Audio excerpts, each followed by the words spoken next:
Hello constant readers, my name is Emily. Welcome back to season 2 of the Dark Tower series.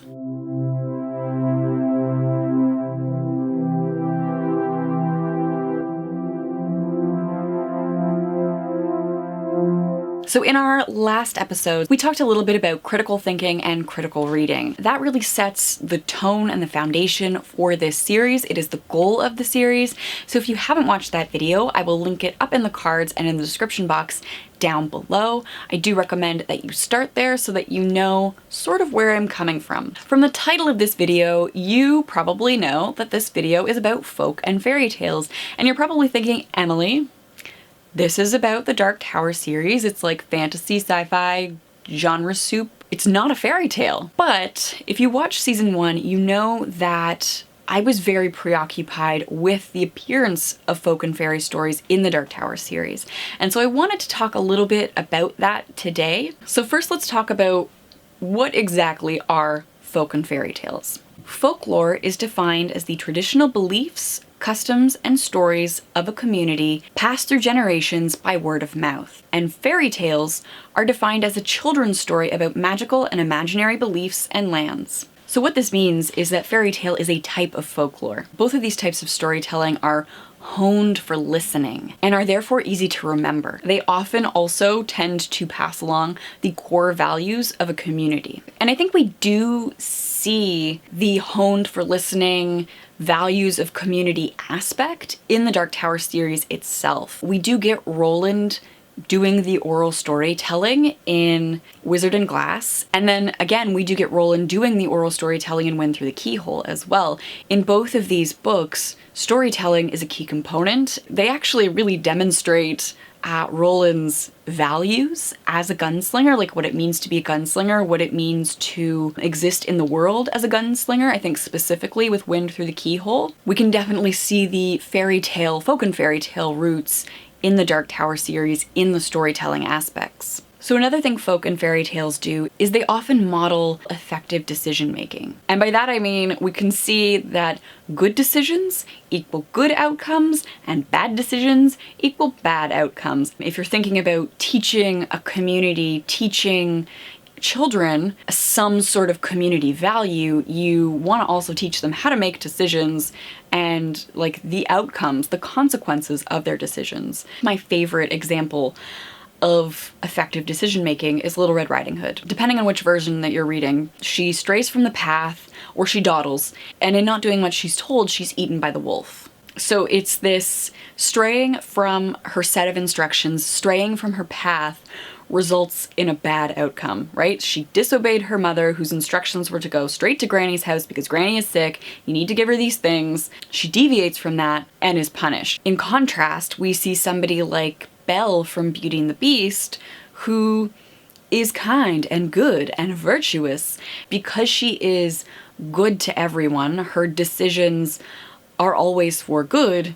She gets the prince and the rich lifestyle, right? So we can see sort of heavy emphasis on decision making.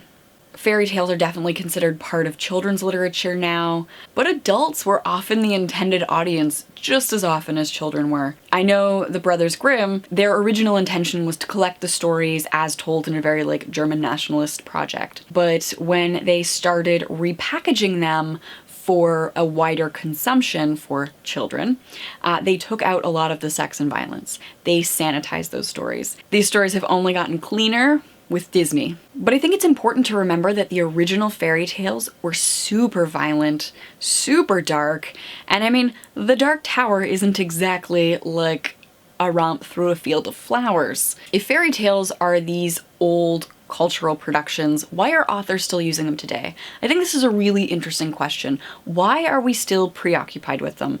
I know right now, I am going through a huge fairy tale phase. I am so interested in these old stories and how their narratives still resonate with people. And I think the reason for that is that fairy tales examine the human condition. It's looking at the human condition within a simple framework of a familiar tale. I mean, they also add an element of the fantastic within an otherwise like contemporary story. I think also the retellings of these stories can be used as critique. We can see different cultures picking up stories and subverting them.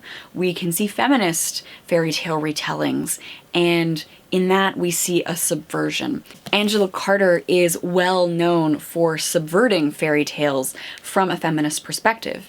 And in doing so, she's asking us to think about the condition of being human, like what it meant to be human then, when the stories were first told, and what it means to be human now. Thinking back to season 1 of the Dark Tower series, it was very, very early on. It might even be the first or second episode.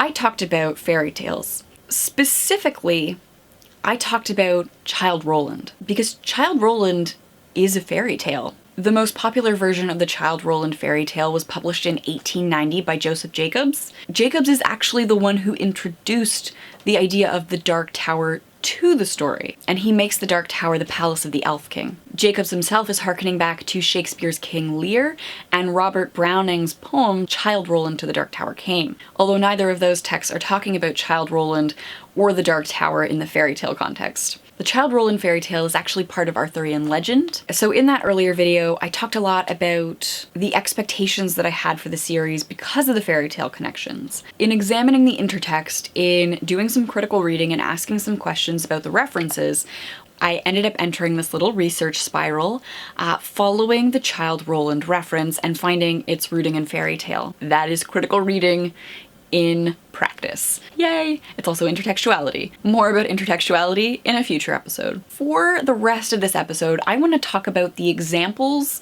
of fairy tale in the Dark Tower series because I think they're interesting.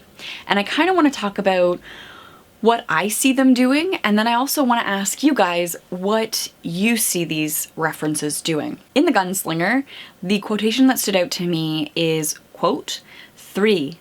This is the number of your fate. 3 is mystic. 3 stands at the heart of your quest. End quote. And that is on page 178. So why 3? Why are 3s important in the Dark Tower series? In fairy tales, in oral stories, 3 is good for building tension. It's good for building story.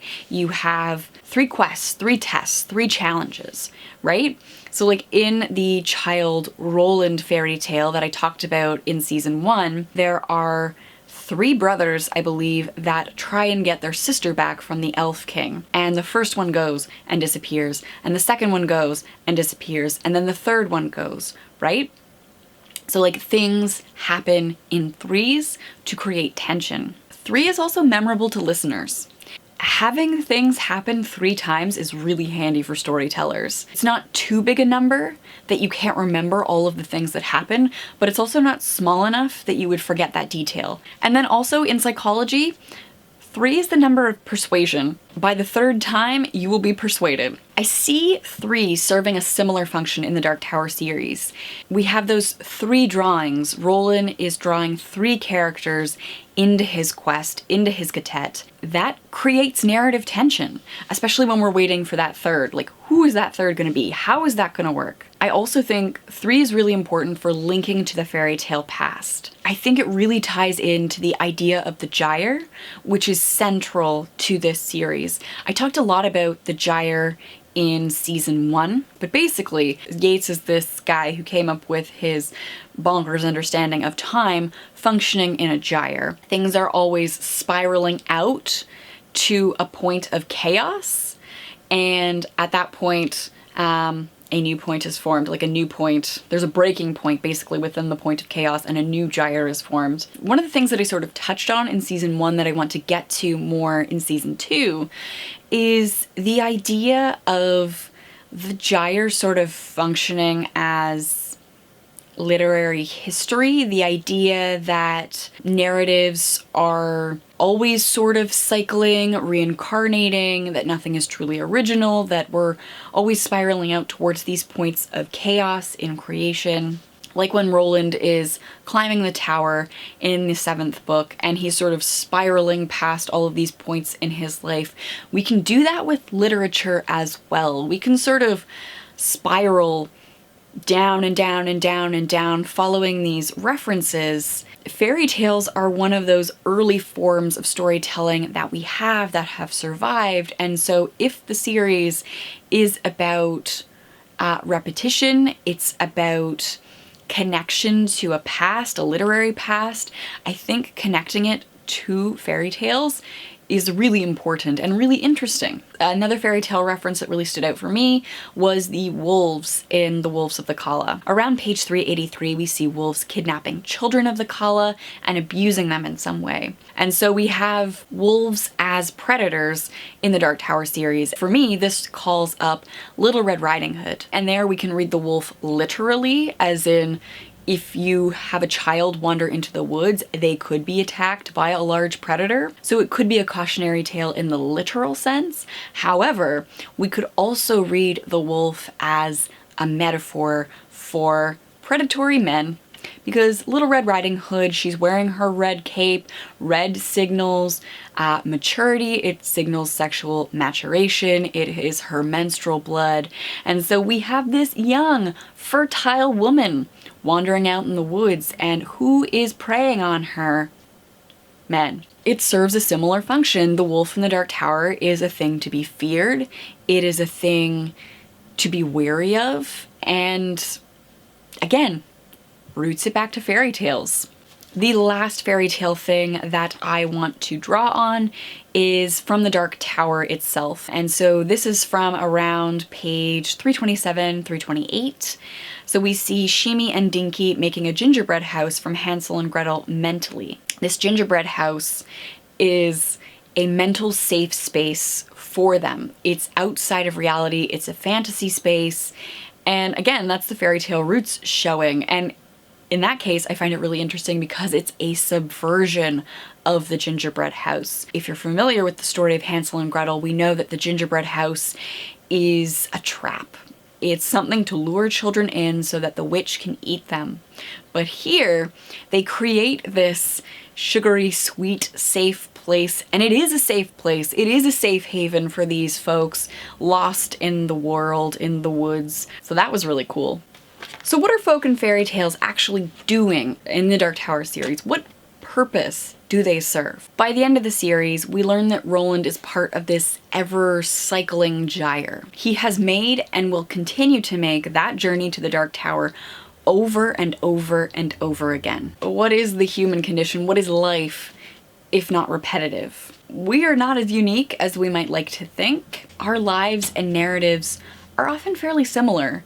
Like, chances are somebody else is going through the same things that you are. Seeing the fairy tale references throughout that, seeing the link to the child Roland fairy tale, it's maybe expressing the lack of originality in storytelling itself, asking us to think about the limitations of storytelling. I would challenge you to find a story that is wholly original in 2019. Find me a story that has absolutely no roots in the literature that came before it. It cannot be done. Every story has roots. And so I wonder if, just like Roland being doomed to repeat, we as creators are sort of doomed to repeat the same narrative. So then, could we perhaps read this story as an expression of the human condition? And that human condition is a doom to repetition. I mean, that's a pretty pessimistic outlook of humanity, but that's maybe a reading that we could take away from the story. Next week, I am going to be talking about and unpacking fantasy literature. In the meantime, chat with me in the comments. What do you think about the fairy tale elements in the Dark Tower series? And what do these elements say about the condition of being human? If fairy tales are always moralistic, they always have a message, they always have something that the reader is supposed to come away having learned, what do you think is the moral of the Dark Tower series? This video is made possible by my patrons. Thank you so much, patrons, for enabling me to do this work, to create long-form content. I really appreciate the work that you have enabled me to do. If you are interested in becoming a patron, supporting the work that I am doing on this channel, supporting the Dark Tower series, the links for the Patreon page will be on the screen and in the description box down below. Until next time, friends, long days and pleasant nights.